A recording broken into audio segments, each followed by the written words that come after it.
தமிழுக்கும் தமிழர்களுக்கும் வணக்கம். வெளிவந்த கல்லூரி மாணவர்களின் கருத்து கணிப்பு அதிர்ந்து போன தாவேகா கட்சி. இந்த தகவல் குறித்த இந்த வீடியோவில் முழுமையாக பார்க்க போகிறோம். வாங்க பார்க்கலாம்.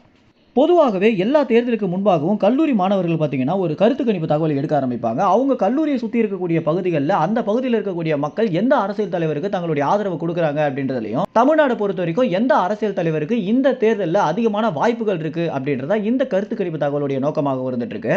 இந்த மாதிரி எல்லா வருடமும் வரக்கூடிய கருத்து கணிப்பு தகவலை தொலைக்காட்சிகளே வாங்கி அதை டெலிகாஸ்டும் பண்ணிட்டு இருப்பாங்க. ஆனால் இந்த முறை பார்த்தீங்கன்னா கல்லூரி மாணவர்களுடைய இந்த கருத்து கணிப்பு தகவலை வாங்க மறுத்திருக்காங்க. இதற்கு முதல் முக்கிய காரணம் என்ன அப்படின்னா, தாவேகா கட்சி எப்போ அரசியலுக்குள்ள வந்தாங்களோ அதிலிருந்தே பார்த்தீங்கன்னா திமுக கட்சி ஒரு பெரிய அதிருப்திலையும் அதற்கு பிறகு ஒரு பெரிய வன்மத்திலையும் இருந்துட்டு இருக்காங்க. இதற்கு அடுத்தபடியாக தாவேகால இருக்கக்கூடியவங்களும் நேரடியாக திமுக தான் எதிரி அப்படின்னு சொல்ற காரணத்தினால தாவேகா குறித்த விமர்சனங்களையோ அல்லது தாவேகா குறித்த அரசியலை தொலைக்காட்சியில பார்க்கவே கூடாது அப்படின்றதா திமுகவுடைய எண்ணமாக இருந்துட்டு இருக்கு. ஏற்கனவே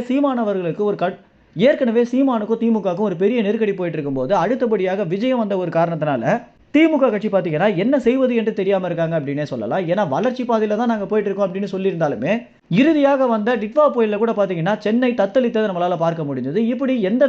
இப்படி எல்லா விளம்பரங்களையும் பண்ணிட்டு வந்துட்டு இருந்தாலும் தமிழ்நாடுடைய நிலை ஒரு வளர்ச்சி பாதையில போல அப்படின்றதா மக்களுடைய கருத்து கணிப்பு தகவலை வெளியாகி இருக்கக்கூடிய விஷயமாக இருக்கு. அது மட்டும் இல்லாம இந்த கருத்து கணிப்பு தகவலை ஊடகங்கள் வாங்க மறுத்ததற்கு முதல் முக்கிய காரணம் என்ன அப்படின்னா, முதல் இடத்துல 37% திமுக இருந்தாலும் இரண்டாவது இடத்திலேயே 29% பார்த்தீங்கன்னா சீமான் அவர்கள் இருக்காரு. அதற்கு அடுத்தபடியாக தான் எடப்பாடி 26% இருக்காரு. இதற்கு அடுத்தபடியாக 8% விஜய் இருக்காரு.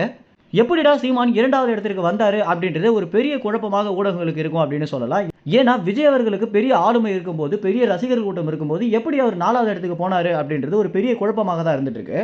இந்த ஒரு காரணத்தினால தான் மாணவர்களிடம் இந்த கருத்து கணிப்பு தகவலை வாங்குவதற்கு ஊடகங்கள் முக்கிய தொலைக்காட்சிகள் மறுத்து இருக்காங்க. இருந்தாலும் நிறைய யூடியூப் சேனல்களுக்கு மாணவர்கள் இந்த கருத்து கணிப்பு தகவலை வெளியிட்டிருக்காங்க.